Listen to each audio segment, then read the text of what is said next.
Good morning, everybody. Welcome to your Rangers Review morning briefing. It is Wednesday, the 2nd of July. I'm Derek Clark, and I'm joined this morning by Joshua Barry. How's it going, Joshua?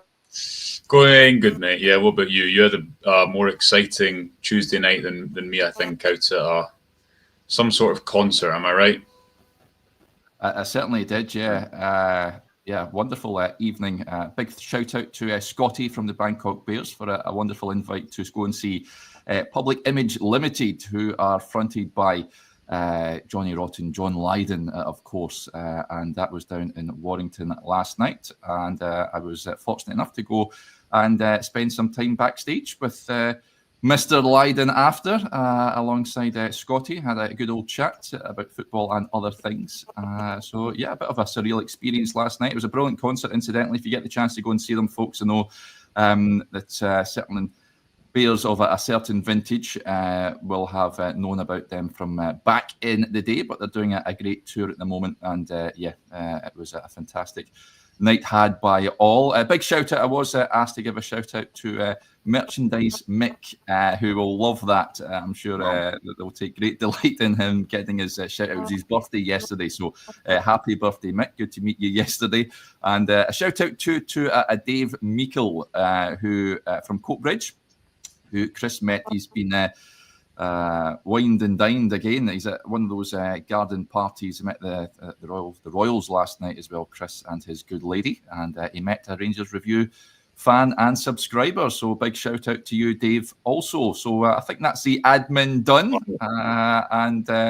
we can now look forward to talking about Rangers and a new signing, of course, as well. Before we do that, quick word for our podcast sponsors, Willows Fencing, folks, the great guys at the Glasgow-based company you can trust. They are proud partners of the Rangers Review. They have over 20 years of experience and unparalleled quality. Their qualified team is dedicated to keeping customers happy and providing exceptional work. They offer free consultations as well as 10% discount code when you use Rangers Review in that little box on their website at willows-fencing.com.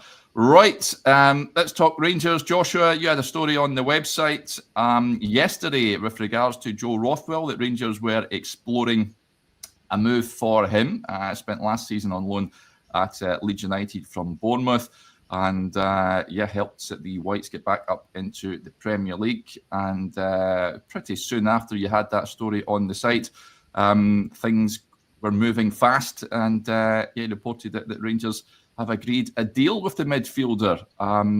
This is certainly how the 49ers enterprises seem to operate, certainly if you speak to Leeds United fans down the road. What can you tell us about this deal, and what can we expect from this lad? Yeah, it moved quite quickly yesterday. Derek obviously had the story up, I think, about 9 or 10 o'clock. I believe that those terms have been agreed. As we reported yesterday, the talks been ongoing regarding a permanent deal. We believe that those talks stretch back actually to the loan deal that Rangers agreed with Bournemouth for Max Aarons to arrive at Ibrox on a season-long loan. Obviously, if you remember, around that time, I think it was a couple of weeks ago, some of the context around that move was, will Bournemouth sanction another straight loan for a player who they spent £7 million on a couple of years ago and have under a long contract, or will they want to try and recoup that fee?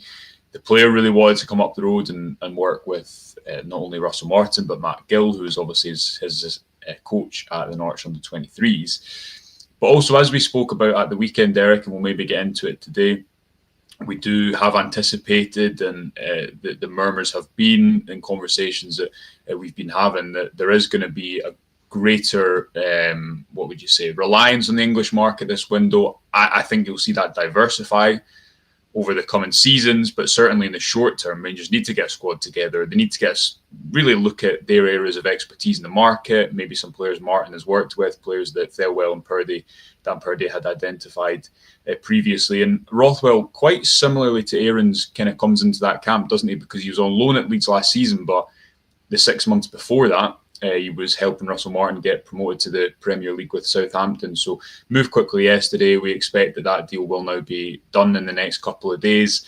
And a player who was linked to Rangers in the past, actually, before he moved to Bournemouth in 2022, we now anticipate it's going to be Russell Martin's second signing of the summer. Yeah, not only helped Leeds United get up, but prior to that, you touched on there, he spent time under Russell Martin as manager at Southampton, got them up well via the playoffs. A lot of people saying that, what does this mean? Where will he play in that team, Joshua? Is he a 6? Is he an 8? What does that mean for Nico Raskin, perhaps, as well? But hearing from, you certainly see comments from Leeds United supporters, they certainly feel that he can do a ton at Rangers. It has been met with a bit of a mixed response, as I touched on there.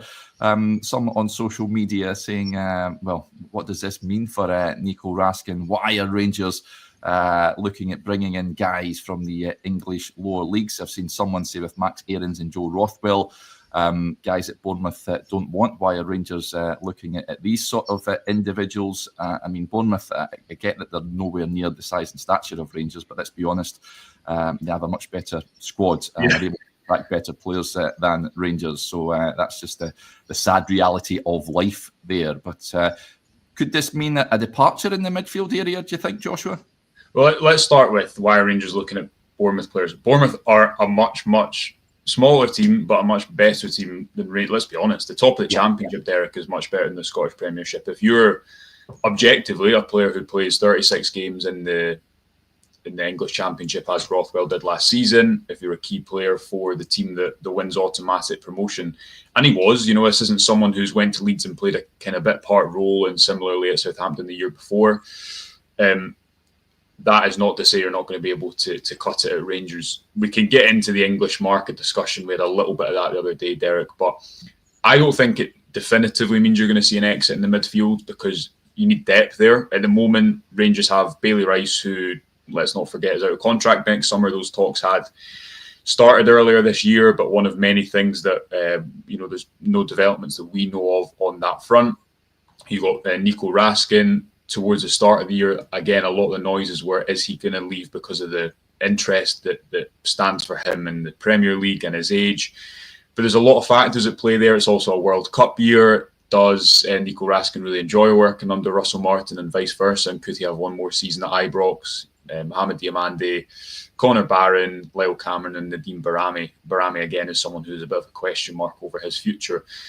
If Martin is going to play 3 midfielders, there's definitely room for another player in there. Rothwell is number 8. We'll do a video on him at some point, Derek, a bit of a scouting video. But he's a kind of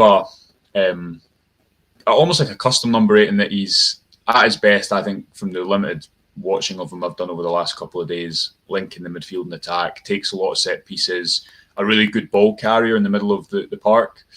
And probably at the type of profile I don't think Rangers really have at the moment. So I don't think he's an out-and-out number 10. He doesn't score a lot of goals, but in a 3-man midfield, he's pretty effective at being that link and can cover a lot of ground too. So, yeah, we can get into a little bit of where are Rangers scouting and why are they going back to England.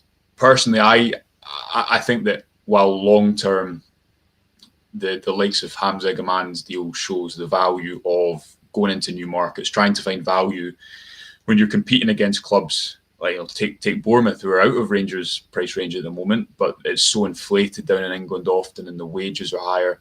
You're also balancing that out this summer with what is the knowledge that the new team have, what's the markets they've predominantly worked in, and what speed they need to get a squad ready for, because Panathinaikos is now, 20 days away? And while that's not must-win, because some people would not expect Rangers to get into the Champions League, you also have the potential of a very difficult Europa League draw too. So time is somewhat of the essence, and I think recruitment this summer will mirror those two factors. As we understand it, we should say I expect that Rothwell will join on a 2-year deal, so it's not as if you're committing 4 or 5 years to a player on stupid wages, and he'd be 32 by that point. That's not that old in football terms, but we can maybe get into, and I'm interested to see what you think, we can maybe get into a little bit about the English links and players Martin has worked before. And also that interest in parallel of, it's a player Martin's worked with before.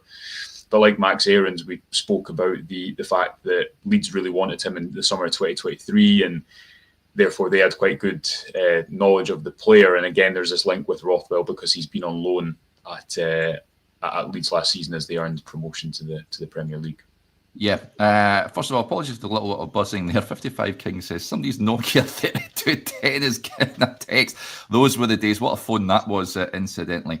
But yeah, if there's a little bit of buzzing in the background there, then apologies for that. Yeah, on Rothwell, a number of people have asked me, what's he all about, Derek, given that I cover a lot of English games down here. I don't actually think I've seen him play before.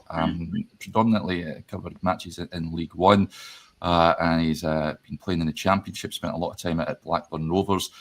So I can't really pass judgment on what I've seen from him, other than stunning goals, I've got to say. It does like a goal or two from far out, and from people I'm speaking to, they say he's a good player and will do well at Rangers. We are getting someone on from a Leeds United background later on this evening, folks, at around about 6 o'clock, and we'll get more of an insight into what we can expect from this lad. What I touched on there, Joshua, about the quickness, I guess, in getting this deal done. I mean, when you broke the story yesterday morning, it moved from then, and a deal had been agreed just hours later. I touched on there, that's how this ownership operates. I think that's a good thing, that we're sort of in the dark until nearing completion point. I think it's proof of the fact that, of course, there's a lot of background work going on, and there is other players. Sometimes news will break early. We'll get wind of something earlier. There's many ways to skin a cat in terms of transfers, but definitely there's what is there, one arrival so far, and again 20 days. Is it 20 or 21 days away from Panathinaikos? I think 22nd of July. 19 days now. Yeah, 19 days. 19, yeah. Yeah, it's not long. Obviously, the backdrop to the summer, Derek, is around about March, April, normally when you'd be starting to plan for the early arrivals in a summer window. Rangers were still in the kind of the midst of a takeover. Kevin Thelwell didn't officially start his role until the 1st of June. Dan Purdy was in around that time too, and Russell Martin wasn't appointed until a week or so later. And obviously Martin, as we understand it, will probably have what I would describe as a bigger role earlier in the process, certainly this summer, than Philippe Clement did. So Clement wasn't really involved, as we understand it, in the sort of identification of players. He was maybe once or twice, but his role and involvement came later in the process, when he would always have a say and would watch a number of games of that individual and would have a veto, especially in the summer when there was no sporting director. But he wasn't kind of bringing players to the table. Whereas this summer, what it seems like, and certainly the murmurs we're hearing, is what Thelwell spoke about, a bit of a collaborative approach that can work well. They can work badly. The two signings so far have been, I think, fair to say, kind of short term, isn't it? Aaron's just coming in for a loan spell, and Rothwell for 2 seasons too. Throughout the rest of the window, you probably will see a little bit more forward planning, but generally I think at the moment it's about how can Rangers get a squad ready for this season, especially because there's a number, we've not really touched on it today already, but there's a number of outgoings to be sorted to in the short term, as 8 or 7 players left at the end of last season, but still quite a few on the books. I think Rangers would like to move on if they could. Yeah, apologies if you're hearing the buzz again, folks. I've chucked my phone away from the laptop. I never got a text anyway. I don't know if you've got a phone there, Joshua. No, it's off. Always off. Yeah, it's weird. I've not had that noise before. It's just a bit bonkers why we're getting that. But yeah, apologies, folks, if you've got that ringing in your ears. So yeah, interesting stuff. Joe Rothwell, it's fair to say. Very much looking forward to seeing him in a Rangers jersey. I think it's important, you mentioned there players that have played under Russell Martin before. That may very much help in terms of, we know the sort of style of play he's looking to adopt, and I think there will be bumps in the road. If he's got guys in there that are well versed in that, Joshua, that understand what he expects and demands from the team and how he wants to play, I think that surely will bode well with regards to the opening weeks, months of his tenure, that there's guys in there that can not only play that style but help other players around them as well.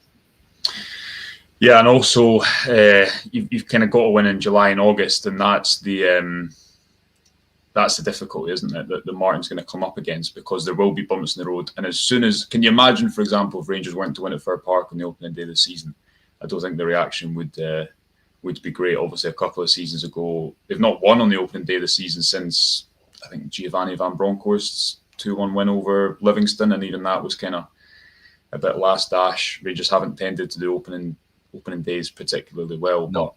But you need this is a very different style for this group to adopt. It's a very different coaching method. We obviously as well had the story that Sal Bibbo is going to be joining, or we believe has now joined, Russell Martin's staff as the goalkeeping coach. I know you and Johnny touched upon that yesterday, the goalkeeping position, what happens there. All of these decisions, which are big long-term decisions, have to be taken in a short period of time.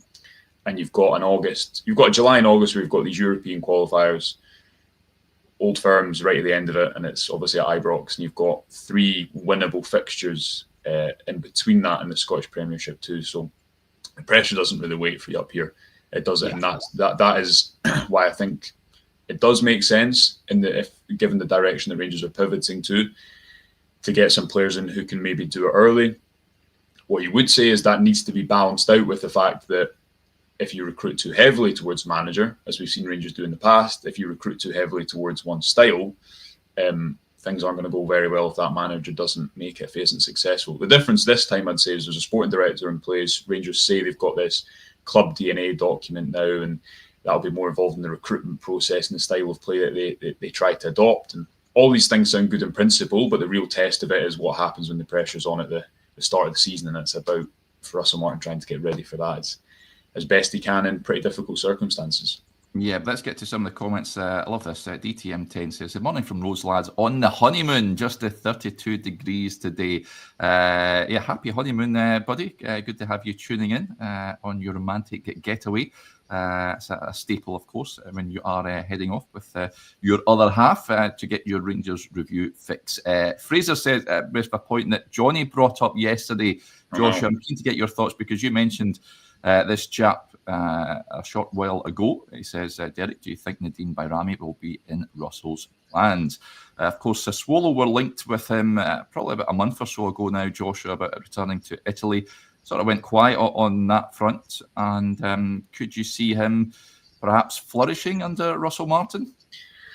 You've went from one extreme to the other there, from his last season to flourish. But yeah, again, a player whose future is really up in the air. He obviously, Rangers spent on him, but as we understand it, they didn't spend heavy in the initial sense. It wasn't quite as expensive as was reported, because there's a lot of complications with that deal at the end of the window, one of which was a loan deal was explored for Bajrami too, but Sassuolo only had they'd been relegated, and they only had a number of players that they could send out on loan in effect, and that somewhat impacted negotiations.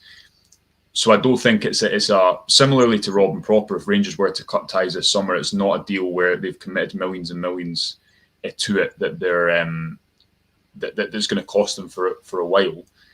He actually started quite well, didn't he? You see, if you think of that Malmo game away from home, that goal up at Aberdeen, performances he scored in the League Cup final, scored in the League Cup semi-final.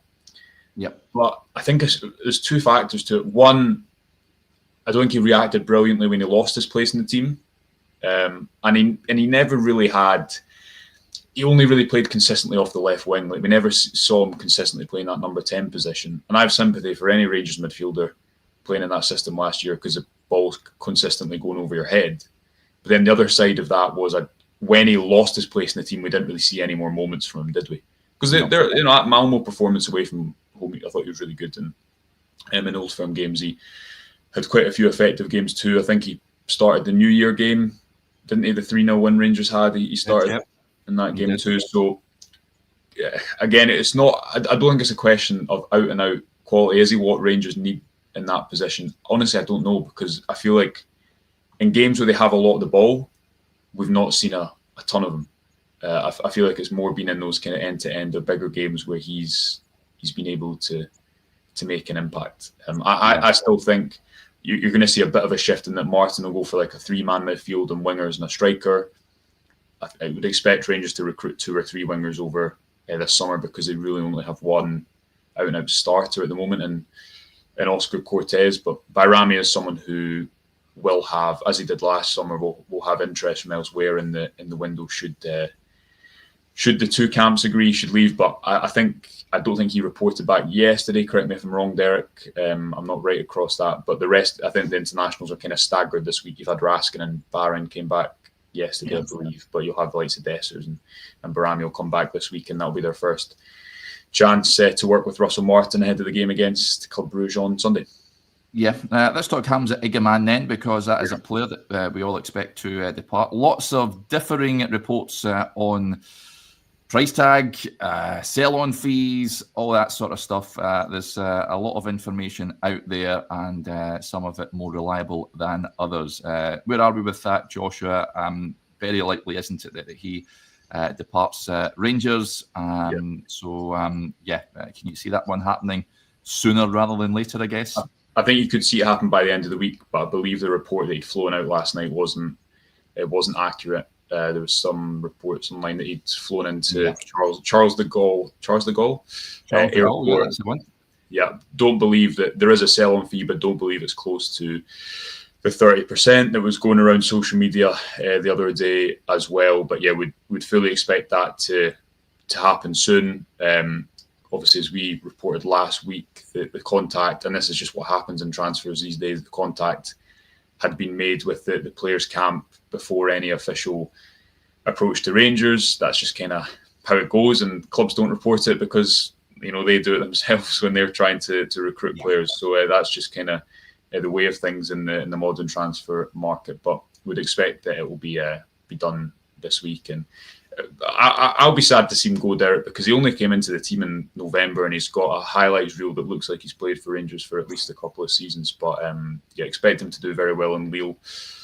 And a big move for him shows that the talent that they think he has, moving to a top 5 league and moving to one of the bigger teams in a top 5 league. And I think it's going to be intriguing to see how he gets on, and also how Rangers replace him, because Dora Turgeman is a name that's kicked about for a number of months now.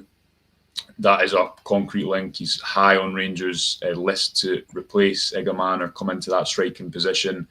Cyril Dessers, the status kind of remains the same. Our understanding is it would take a bid of about £5 million to get Dessers out of the club, and nothing close to that has arrived from AEK Athens at the moment, despite the fact that they're very keen on the player, and that's one that probably could rumble on for the rest of the window until some sort of resolution is reached there as well. But the other fact you'd say, Derek, is, as was the case this time last year, Rangers probably need Dessers for the Champions League qualifiers, because I don't think yet you'd put your house on Danilo being ready for both of those games. There needs to be that balance of short-term and long-term, as you've seen with Panathinaikos, who I believe turned in a bid for their forward, whose name escapes me, because they want £17 million, apparently. Yeah, because they want him to play in these games too. Yeah, I cannot see. I may be wrong. I can't see AEK Athens spending £5 million sterling on Cyril Dessers. If Rangers get that for him, then fair enough. But good on them for standing their ground on that one. They'd leave themselves short, of course, if Hamza and Cyril were to depart, even if someone said he's pronounced Tudgeman. We'll need to get to the bottom of that Max Aaron style. But certainly a report over in Israel, I've seen stated that reportedly said that he's very keen on that Rangers move. We know he's high up in their interested players that they're looking to bring in. So you may see a bit of movement on that in the coming days. Just on the fee, the Hamza fee, Joshua, it'll be somewhere, I think Rangers were looking for around about the £15 million mark there or thereabouts. You think that would be good if they got that in? Yeah, the information, as you say, has been quite conflicting on tight on that one. I would anticipate, from what we know so far, it will be around about 15, but either that will be with add-ons, or some of it might be add-ons to take it up to that point with a sell-on fee. We'd anticipate too. So, listen, whatever Rangers get for him within that ballpark, they're going to make a lot more than they did last summer when they spent about 1.7 million to bring him in from Morocco. And I think it's the best, alongside Bassi, probably it's the best piece of scouting I can remember in in a long time, because he came from absolutely nowhere. Yep. We probably spoke on the video when Rangers went out of the Champions League last season and said, why have Rangers not went for a ready now option to get them through and get them into the Champions League? But Clement said it after that Dundee United game, as Stevie and I referenced it on Monday. If Rangers had waited a year, they probably wouldn't have been able to afford them. And that certainly proved to be true. And it'll be interesting to see if they do continue to go to, I know Turgeman's from the Israeli league, which isn't a league that Rangers have recruited from a lot, but it'll be interesting to see towards the end of the summer, beyond this summer, do they go back to South America? Or, I know Chefty was in Cyprus, but he was bought from a Brazilian club. Do they look at leagues like Morocco again, where they're trying to find a bit more value? Or because they have more money now, do they not take as many risks? It's going to be really interesting to see, but certainly Igamane a year on reflects very well, and I'm sure he'll go on to have a brilliant career. Just a shame we didn't get to see more of him, because he was a player, just the type of player that makes you enjoy watching football, I think. And he also did it there. You've got to remember, Bassi was sold for all this money off the back of going to the Europa League final. Igamane's played in a Rangers team that have the worst domestic points total since 2018. I know they had a decent run in Europe, but he's not moving off the back of a fantastic team season or anything close to that. Yeah, let's be honest. Bassi, that was 6 months that he really turned his career around at Rangers, and he flourished, and they got that big money move to Ajax. I want Rangers, hopefully, they get as much money as they can for Hamza. I will certainly be gutted at not seeing him again in a Rangers jersey, I've got to admit on that. Just on buying players from Israel, I think the only player that comes to the top of my head is Bonnie Ginsberg, back in the day when under Graham Souness, I think they signed him from Israel. I think Beitar Jerusalem or a club like that at the time. I don't think, as you say, Josh, it's a market they've shopped in frequently. Certainly an interesting profile, this lad. And again, going by the YouTube reel, anyone can look good on that. I could look good on that, but Maka says Avi Cohen, absolutely. He was spent time at Rangers back in the day as well. Just trying to think, is there any other murmurings to bring up? Only other thing I'd say is watch the defensive position this week. We've spoken about Emmanuel Fernandez before, the Peterborough defender, but he is someone that again, has interest from elsewhere. There was interest from Norwich in January, but that is a real link. Remains to be seen if Rangers finalise that, go through with that. But 23-year-old, a big, pretty aggressive centre-back who only really broke into the Peterborough team last season, but impressed by all accounts. And so keep an eye on that alongside Connor Cody. Would expect that you're going to see Cody and at least one other centre-back come into the club. Rangers very much seeming like they're starting at the back with their squad building, but aside from that, I don't think so. I actually cannot believe that Rangers are playing again on Sunday. You forget that it's only 1 month a year they don't play, but I'm quite interested to see how Martin lines up. He's had such a limited time on the training ground, but what are they trying to do that's different? Where does he try individuals in certain positions? So we're going to have obviously full coverage for people who aren't at the game, and we'll continue to build up to that over the next couple of days and expect there to be more movement. So stay tuned with us across our channels, and I'm sure you and I will pop on for some emergency briefing at some point before the weekend, Derek. Yeah, well, as I said, we'll get the lowdown on Joe Rothwell later on this evening, folks. I hope you can join us for that. And we'll keep you covered over the course of the week. As Josh says, it will be live from Ibrox for that Bruges game as well. Just a few points to wrap up. This Adam, good friend of the show, gets in touch. He said, what a player Johnny Rotten was back in the day. Better than his brother Jerome Rotten, who was rotten for Rangers at the time. Remember when they signed him, Jerome Rotten? Yeah. I said, wow, great pedigree. He played in the Champions League final with Monaco, played for France, of course, but he was his best days were behind him. Let's just say that. And G. Calder says, what teams does Johnny Rotten support? Let's just say he favours the Bears, buddy, on that one. I had a good chat with him backstage last night. It was, a good old time had by all, that's for sure. Right, that'll do us there. Big thank you to Joshua as ever. Thank you to you all for tuning in to the show. It's very much appreciated. A lot of comments actually coming in saying, is the match televised on Sunday? I imagine it will be on Rangers TV, Joshua. These pre-season games aren't they? Usually are on Rangers TV, but a lot of people are asking if the match is on the telly, but I'm just assuming it will be. I'd be surprised if it's not somewhere you can't watch it somewhere, but I would think it would be, but we'll find out for tomorrow. Yeah. Right, enjoy your Wednesday, whatever you are doing, and if I don't chat to you later on this evening, then we shall speak again soon. Bye for now.